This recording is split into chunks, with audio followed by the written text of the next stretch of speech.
Leemos el Evangelio según San Mateo, capítulo 5, versículos del 20 al 26. En aquel tiempo Jesús dijo a sus discípulos: les aseguro que si su justicia no es mayor que la de los escribas y fariseos, ciertamente no entrarán ustedes en el reino de los cielos. Han oído que se dijo a los antiguos: no matarás, y el que mate será llevado ante el tribunal. Pero yo les digo, todo el que se enoje con su hermano será llevado ante el tribunal, y el que insulte a su hermano será llevado ante el tribunal supremo, y el que lo desprecie será llevado al fuego del lugar de castigo. Por lo tanto, si cuando vas a poner tu ofrenda sobre el altar, te acuerdas allí mismo de que tu hermano tiene alguna queja contra ti, deja tu ofrenda junto al altar y ve a reconciliarte primero con tu hermano y vuelve luego a presentar tu ofrenda. Arréglate pronto con tu adversario mientras vas con él por el camino. No sea que te entregue al juez, el juez al policía y te metan a la cárcel. Te aseguro que no saldrás de allí hasta que hayas pagado el último centavo. Estamos leyendo el Evangelio según San Mateo, que fue escrito teniendo como destinatarios a los judíos con intención de demostrarles que Jesús es el Mesías, hijo de David e hijo de Abraham. En la parte que hemos leído, nos encontramos precisamente en el Sermón de la Montaña, en donde Jesús está rodeado de una muchedumbre que procede de todos los puntos cardinales de Israel y de fuera de Israel.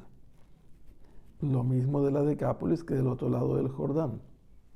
Y Jesús ha pronunciado delante de toda esta gente, con especial atención, dirigiendo su mirada a sus discípulos, las bienaventuranzas.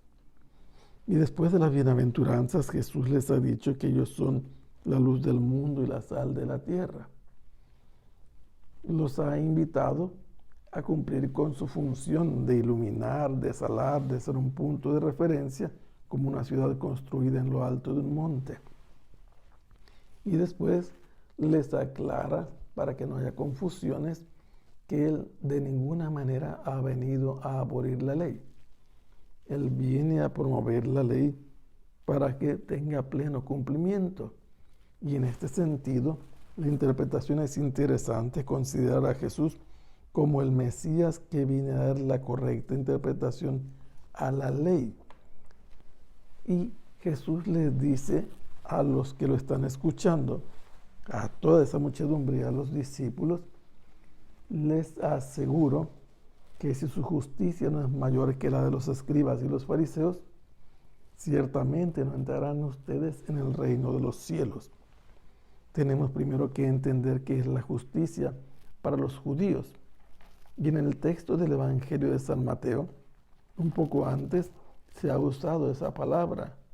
Se ha dicho de José que es un varón justo, y viendo el actuar de José, buscando cómo resolver la situación complicada cuando descubre que María espera un hijo, y después todas las cosas que hace obedeciendo la comunicación onírica a través del sueño por medio de un ángel que Dios le hace para que haga su voluntad, José se levanta y hace la voluntad de Dios. Así la voluntad de Dios nos muestra que José la cumple y por eso es justo. Cuando Jesús va a ser bautizado, un pasaje propio de San Mateo, hay un diálogo. Juan se resiste a bautizar a Jesús y Jesús le dice: conviene que cumplamos toda justicia. Y esto significa la voluntad de Dios, y por eso Juan accede a bautizar a Jesús. Jesús es bautizado por Juan porque es la voluntad de Dios y así cumplen toda justicia. La justicia que practicaban los escribas, ¿cuál es? Ellos eran los expertos en leer la ley e interpretarla porque eran los únicos que sabían leer y escribir, y hacían un cumplimiento bastante superfluo, muy exterior y sobre todo para llamar la atención. Lo mismo sucedía con los fariseos. ¿Qué hacían los fariseos? Cumplían externamente lo que Dios mandaba, pero en muchos casos hacían a un lado el mandamiento de Dios. Y Jesús les dice que deben superar a estos para garantizar que puedan entrar en el reino de los cielos. Y el reino de los cielos, ¿qué significa en el Evangelio según San Mateo? Es una manera, es un circunloquio para decir el reino de Dios, porque los judíos no pronunciaban el nombre de Dios, se referían a él por el rodeo de los cielos, porque Dios habita en los cielos. Ahora Jesús les dice: han oído ustedes que se dijo a los antiguos. ¿Quién es el que dijo? ¿Quién es el que habló? El que habló, el que dijo, es otro modo de decir Dios ha dicho. Él ha comunicado a los antepasados su voluntad. Y la voluntad de Dios, que ellos han escuchado también a través de sus antepasados, que han transmitido esto, en este caso es el quinto mandamiento, que prohíbe despojar de su propia vida a otro, cometer homicidio. Dice: no matarás, y el que mate será llevado ante el tribunal. El texto de la Biblia nos dice que quien cometía un homicidio era víctima automáticamente como un condenado a muerte de la pena capital. No solamente se condena el asesinato, se condena con esa conducta a quien quiera hacerlo, quieren disuadirlo con esa pena. Quien ha cometido un homicidio involuntario tiene otro trato diferente según lo que dice el Éxodo y el Deuteronomio. En este caso, Jesús va más allá, a la raíz del mal, condenando la ira cuando uno se enoja contra su hermano. Dice que será llevado al tribunal local. Y si este que se enojó con su hermano lo ofende, será conducido ante el Sanedrín para ser juzgado. Y si alguien desprecia y ofende a su hermano, el castigo que merece es ir al lugar del fuego eterno, representado por la Gehenna.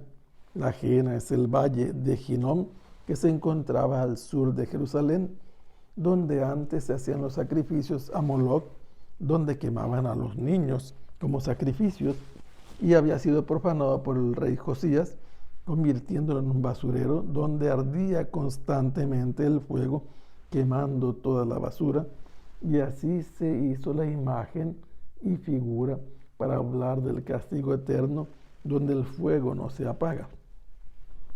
Después continúa aclarando cómo cumplir este mandamiento, diciendo: si tú te diriges a llevar tu ofrenda ante el altar, supone que existe el templo de Jerusalén todavía, y recuerdas que tienes un problema, una queja contra ti, no tú contra tu hermano, debes ir a reconciliarte con él antes de presentar tu ofrenda. Esto aparece en varios pasajes, especialmente para la fecha del día de la purificación de los pecados. Se dice en la Mishnah que Dios perdona las ofensas que le han hecho a él, pero los pecados y ofensas que se han hecho a otro, solo el ofendido puede perdonarlos. Y por eso dice que tienen que ponerse en paz antes de ofrecer lo que tienen que presentar, y que se tienen que poner en paz mientras van por el camino, para que no los metan en manos del juez y que el juez los consigne a la policía y finalmente los introduzcan a la cárcel. El tiempo es el camino, la vida de cada uno, donde deben ponerse en paz, porque hay un lugar de castigo, pero aquí la iglesia ha visto siempre que este es un lugar de castigo donde es posible salir cuando se logre pagar el último centavo, y con esto he hecho referencia siempre a una prisión de la que se puede salir, y ese es el purgatorio, donde en la otra vida será posible salir, una vez que se haya purificado toda pena Que el Señor les bendiga. Hasta pronto. Sea alabado el Santísimo Sacramento.